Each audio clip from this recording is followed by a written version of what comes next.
are at the 44th Economics Conference of the Austrian Central Bank, together with SUERF, the future of the financial system.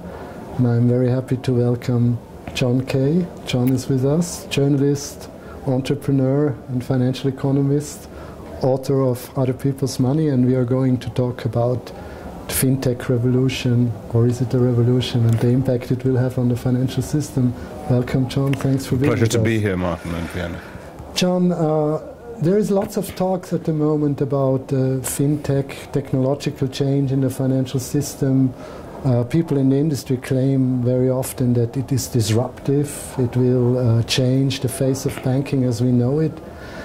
What's your take on this discussion? Is this a hype, or is it just a repackaging of old things, or is there something real going on behind that discussion? Yeah, I mean, fintech has become an umbrella for a whole variety of things.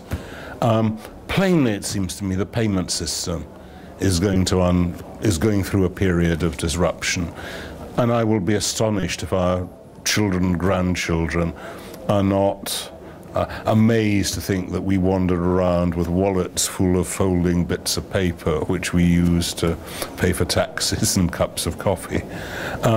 Equally, I think robo-advice is probably the best solution to providing reasonable quality financial advice to a mass market. But I hear people talking about fintech at great length without ever talking about specific financial products. And I hear examples, I think we've heard one or two in the course of today, of people who have technological solutions which are looking for problems. And I'm not sure there are problems which they can solve. But what people in fintech are often claiming is that they're saying that contrary to the old model where you kept the accounts at a single bank, at a single ledger, where you needed an intermediary to keep record of who is owing what to whom and to verify all these claims.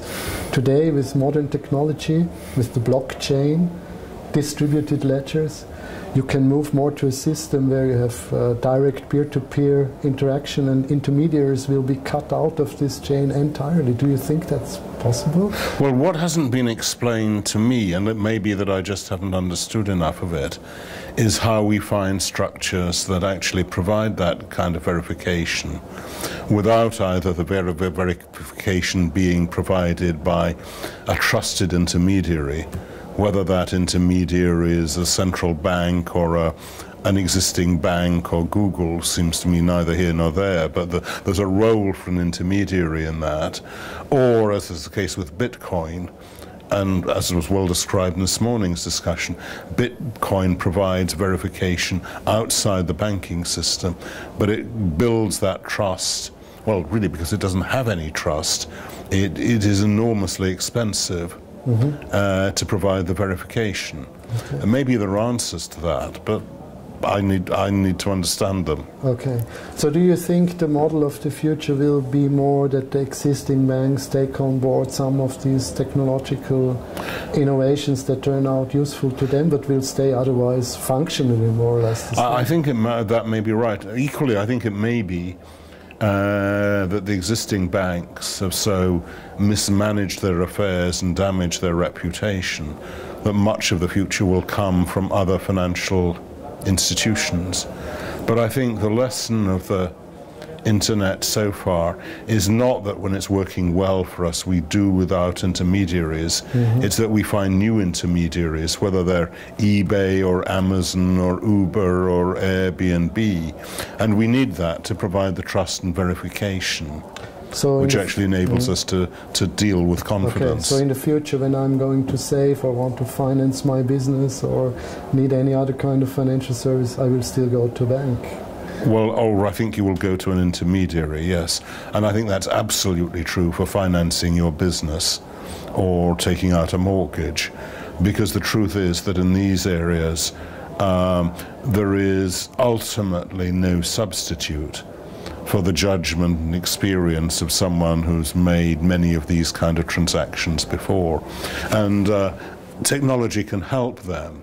I mean, I think everything we've seen has been that the algorithm and the experienced individual together outperform either the algorithm or the experienced individual. That seems to be common sense, and it also seems to be experience.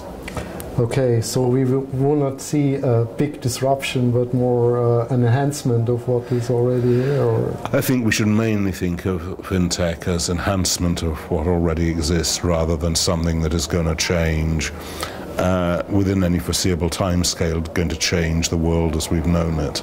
Okay. Thanks very much, John, for talking to us. A pleasure, Martin.